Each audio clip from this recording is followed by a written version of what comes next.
Hello everyone, एक बार फिर से आप लोगों का स्वागत है salient English edu service classes में। मैं हूं संदीप कुमार सोनी और आज के क्लास में हम लोग बात करेंगे पार्ट ऑफ स्पीच के बारे में। पार्ट्स ऑफ स्पीच, और आपने सही देखा भी होगा कि ये जो पार्ट्स ऑफ स्पीच हम लोग पढ़ेंगे ये हम पढ़ेंगे लॉकडाउन और जो कोविड-19 की जो प्रॉब्लम अभी है उस पर बेस्ड। कहने का मतलब ये कि एग्जाम्पल्स जो होंगे सारे के सारे वो हमारे उससे रिलेटेड होंगे, तो उस तरीके से समझने की कोशिश करेंगे। चलिए बगैर टाइम व्यतीत किए हुए स्टार्ट करते हैं। सबसे पहले आप देख सकते हैं लिखा गया है क्या, पार्ट्स ऑफ स्पीच, है ना। पार्ट्स ऑफ स्पीच, पार्ट्स मतलब भाग है और स्पीच मतलब जो हमारा कथन होता है ना। इसके डेफिनेशन की बात करें, क्या होता क्या है आखिर। All the words of English language have been divided into 8 different categories and each part is termed as parts of speech. मतलब कहने का ये कि अंग्रेजी भाषा के जितने भी शब्द हैं, सारे के सारे अंग्रेजी भाषा के जो शब्द है ना, हैव बीन डिवाइडेड, उन सभी वर्ड्स को क्या किया गया है, बांट दिया गया है। किस में बांट दिया गया है भाई, तो 8 डिफरेंट कैटेगरीज, मतलब 8 अलग अलग भाषाओं में बांट दिया गया है ना। माफ कीजिएगा, 8 अलग अलग भागों में उसको बांट दिया गया है। एंड ईच पार्ट, और वही सारे के सारे एक एक पार्ट जो कहलाते हैं वही क्या कहलाते हैं, पार्ट ऑफ स्पीच कहलाते हैं, है ना। अब देखिए मैंने यहाँ पे लिखा है पार्ट ऑफ स्पीच जो है कौन कौन है। Noun, pronoun, adjective, verb, adverb, preposition, conjunction and after that interjection. ये सब तो जानते ही हैं। डिटेल में एक ओवरव्यू लेने की कोशिश करते हैं, डिटेल में नहीं बल्कि शॉर्ट में। चलिए देखते हैं क्या है। सबसे पहले मैंने लिखा नाउन। नाउन सभी लोग जानते हैं, जो कॉमन डेफिनेशन है मैंने भी वही लिखा है। क्या लिखा मैंने, a noun is the name of a person, place, animal और थिंग। मतलब नाउन यानी संज्ञा किसी व्यक्ति, किसी जगह या फिर किसी एनिमल या फिर किसी वस्तु के नाम को कहते हैं, है ना। चलिए एग्जाम्पल से समझते हैं क्या लिखा गया। Narendra Modi is going to address the people through Mann ki Baat. मतलब हमारे जो प्राइम मिनिस्टर हैं Narendra Modi is going to address, वो क्या करने वाले हैं, एड्रेस करने वाले हैं। एड्रेस कहने का मतलब संबोधित करना, है ना, संबोधित करना। तो संबोधित करने वाले हैं, किनको संबोधित करने वाले हैं, पीपल यानी लोगों को संबोधित करने वाले हैं, है ना। कैसे संबोधित करेंगे, थ्रू मन की बात। मतलब उनकी एक क्या होती है, रेडियो पर एक उनका प्रोग्राम आया करता है ना। मंथ में किसी भी रविवार को, और जनरली वो लास्ट रविवार को ही आते हैं और आकर के लोगों से रूबरू होते हैं। तो उस प्रोग्राम का नाम है मन की बात। तो मन की बात के माध्यम से नरेंद्र मोदी जो है लोगों को संबोधित करने वाले हैं। समझ गए। इसमें हमने एक नाम का जिक्र किया, क्या, नरेंद्र मोदी। ये क्या, ये एक पर्सन, और उस पर्सन का क्या, कोई खास नाम। ये क्या हो गया, नाउन हो गया। समझ गए। चलिए एक कदम आगे बढ़े। Pronoun. Pronoun is a word used instead of a noun. Pronoun एक ऐसा शब्द होता है यूज्ड, जो कि इस्तेमाल किया जाता है इंस्टेड ऑफ। इंस्टेड ऑफ कहने का मतलब के बदले में, किसके बदले में, नाउन के बदले में। यानी वैसा कोई शब्द जो कि नाउन के बदले इस्तेमाल किया जाएगा, दैट इज कॉल्ड प्रोनाउन। चलिए एग्जांपल समझते हैं।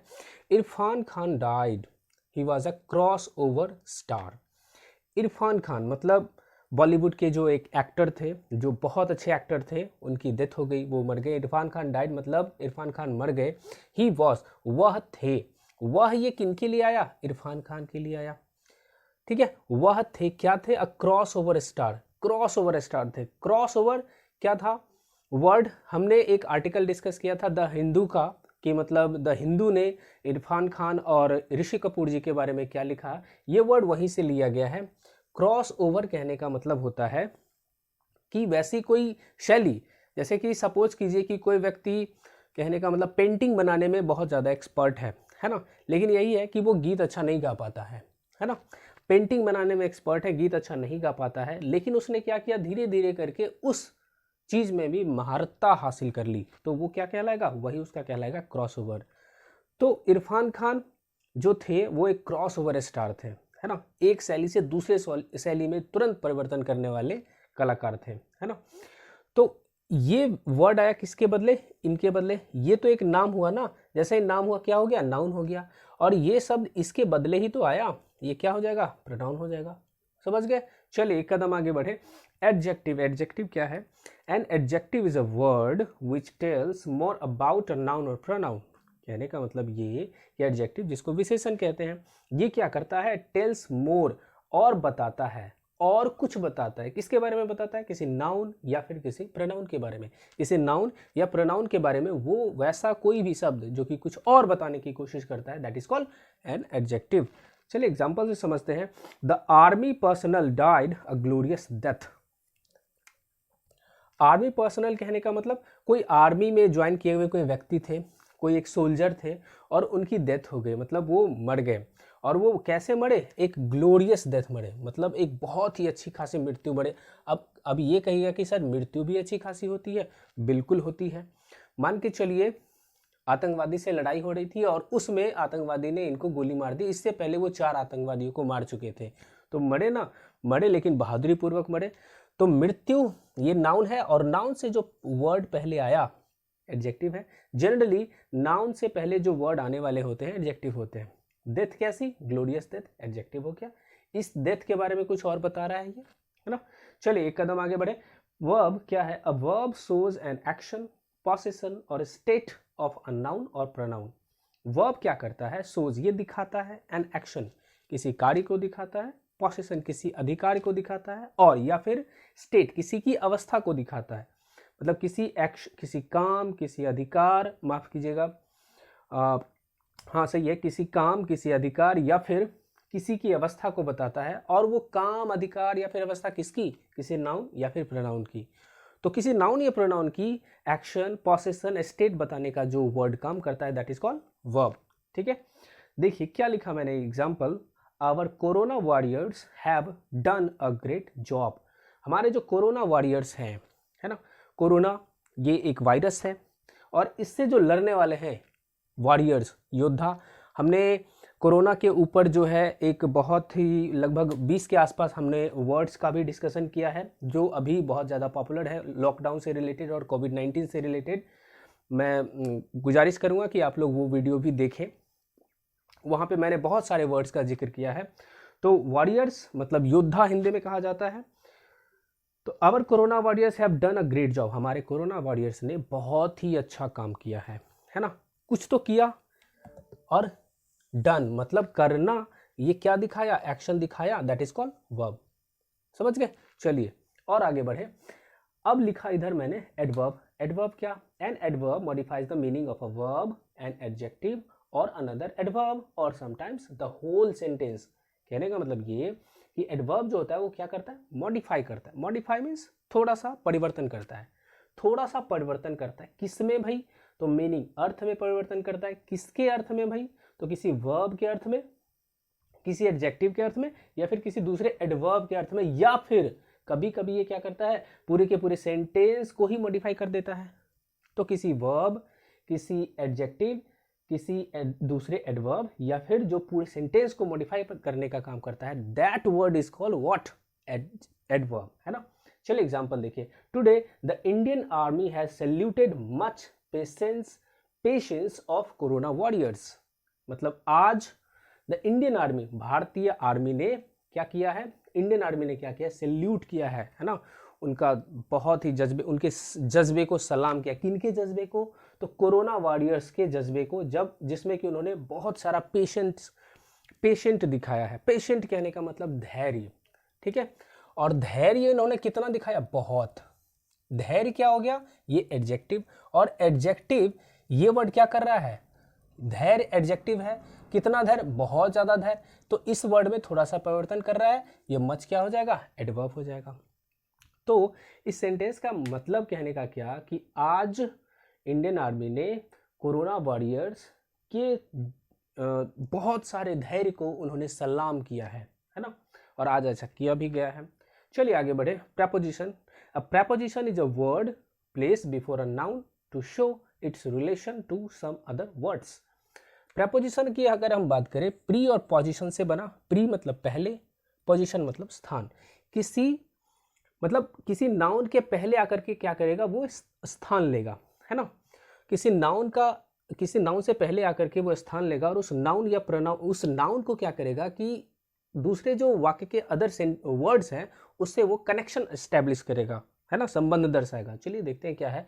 नाउअडेज, आजकल, एवरी पर्सन, प्रत्येक व्यक्ति, इज फोकसिंग, क्या कर रहा है, फोकस कर रहा है, ध्यान दे रहा है, ऑन, किस पर ध्यान दे रहा है, तो हिज और हर, मतलब कोई लड़का है तो वो, कोई लड़की है तो वो, कोई पुरुष है तो वो, कोई औरत है तो वो, किस पर ध्यान दे रहा है, अपने इम्यूनिटी पर।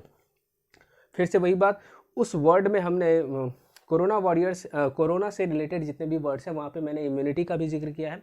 इम्यूनिटी कहने का मतलब एक प्रकार का पावर जो कि आपके अंदर आता है, जब वो पावर जिसमें कि आप क्या करते हैं, किसी भी डिजीज या फिर किसी भी प्रकार के वायरस से लड़ने की कैपेबिलिटी आप रखते हैं, दैट इज कॉल्ड इम्यूनिटी, है ना। तो आजकल हर एक व्यक्ति क्या कर रहा है, अपने इम्यूनिटी पर ज़्यादा फोकस कर रहा है ना। तो इम्यूनिटी क्या हो गया, नाउन, और इससे पहले ये वर्ड आया, है ना, यही वर्ड क्या कहलाएगा, प्रपोजिशन कहलाएगा। क्यों, क्योंकि इस वर्ड को ये शब्द क्या ये वर्ड क्या कर रहा है, इस पूरे पार्ट से कनेक्ट करवाने की कोशिश कर रहा है, दैट इज कॉल्ड प्रपोजिशन, है ना। चलिए एक कदम आगे बढ़े। Conjunction, what is conjunction? A conjunction is a word used to join two or more words, phrases, clauses or sentences. कहने का मतलब ये कि कंजंक्शन एक ऐसा वर्ड है जो कि इस्तेमाल किया जाता है, किस लिए इस्तेमाल किया जाता है भाई, ज्वाइंट, जोड़ने के लिए इस्तेमाल किया जाता है। किसको जोड़ने के लिए, तो दो या दो से अधिक वर्ड्स, यानी दो या दो से अधिक वर्ड्स को जोड़ने के लिए, दो या दो से अधिक फ्रेज को जोड़ने के लिए, दो या दो से अधिक क्लाउज को जोड़ने के लिए, दो या दो से अधिक सेंटेंसेस को जोड़ने के लिए। पिछले वाले क्लास में हमने वर्ड्स, फ्रेज, क्लाउज, सेंटेंसेस सभी को डिस्कस किया है। आप हमारा दूसरा वीडियो भी देख सकते हैं, ठीक है। तो ज्वाइंट करता है ये। चलिए देखते हैं क्या लिखा। The central government and the state government are doing a great work to curb कोविड-19 पेंडेमिक, है ना। तो जो हमारी केंद्रीय सरकार है, जो हमारी केंद्र सरकार है, एंड द स्टेट गवर्नमेंट, और जो हमारी राज्य सरकार है, आर डूइंग, ये कर रहे हैं, क्या कर रहे हैं, अ गुड वर्क, बहुत अच्छा काम कर रहे हैं, टू कर्ब, कर मतलब क्या, कंट्रोल करना, है ना। टू कर्ब मतलब कंट्रोल करने के लिए, किसको कंट्रोल करने के लिए भाई, कोविड-19 को, है ना। कोरोना वायरस डिजीज 2019 में जो आया, उसके पेंडेमिक, ये पेंडेमिक को, पेंडेमिक और एपिडेमिक मैंने उस वीडियो में फिर से डिस्कस किया है, आप देख सकते हैं, ठीक है। तो कोविड-19 पेंडेमिक को कर्व करने के लिए सेंट्रल गवर्नमेंट और स्टेट गवर्नमेंट दोनों मिलकर के बहुत अच्छा काम कर रही है। अब देखिए ये शब्द आया, ये क्या है, एंड है। तो सेंट्रल गवर्नमेंट, स्टेट गवर्नमेंट, क्या हुआ, ये फ्रेज तो है ना, सेंट्रल गवर्नमेंट, केंद्र सरकार, राज्य सरकार, फ्रेज को जोड़ने का काम कर रही है, that is called what, conjunction. चलिए लास्ट देखते हैं क्या लिखा हमने, interjection. What is interjection? An interjection is a word used to express some strong emotional feeling. मतलब क्या कि इंटरजेक्शन एक ऐसा वर्ड होता है दैट इज यूज्ड, जो कि इस्तेमाल किया जाता है, टू एक्सप्रेस यानी दर्शाने के लिए, क्या, सम स्ट्रॉन्ग इमोशनल फीलिंग, अचानक से आए किसी इमोशनल फीलिंग को दर्शाने के लिए ये काम इस्तेमाल किया जाता है। जैसे परसों ही आपने जाना, है ना, परसों, हाँ परसों ही आपने जाना क्या, कि ओ नो, आपने कहा अरे यार लॉकडाउन है एक्सटेंडेड फॉर 2 वीक्स, अरे लॉकडाउन फिर से 2 हफ्ते के लिए बढ़ गया है ना, लॉकडाउन 2 सप्ताह के लिए फिर से बढ़ गया है ना। तो ये आप उम्मीद ये कर रहे थे कि शायद लॉकडाउन हट जाएगा, बहुत सारे बच्चे ये उम्मीद कर रहे थे कि मे बी स्कूल जाने का मौका मिले, क्योंकि लगभग 1.5 महीने के आसपास से आप लोग घर में बैठे हुए हैं, अच्छे तरीके से रह रहे हैं, ठीक है। तो आपने ये उम्मीद किया था कि लॉकडाउन खत्म होगा, लेकिन पता चला ये कि लॉकडाउन 2 सप्ताह के लिए फिर से बढ़ गया। तो आपको क्या हुआ, अचानक से वो फीलिंग आई, उसमें क्या, अरे यार, दैट इज कॉल्ड इंटरजेक्शन। समझ गए? आई थिंक ये वीडियो बहुत पसंद आया होगा आप लोगों को, और फिर से वही रिक्वेस्ट है आप लोगों से, अगर ये वीडियो हमारे द्वारा जो प्रस्तुत की गई है, क्या वो आपको पसंद आई तो प्लीज़ लाइक कीजिए, हमारे चैनल को सब्सक्राइब कीजिए, और आगे के अपडेट आपको मिलते रहे, इसलिए हमारे चैनल को सब्सक्राइब कीजिए। And thank you very much for giving a lot of time.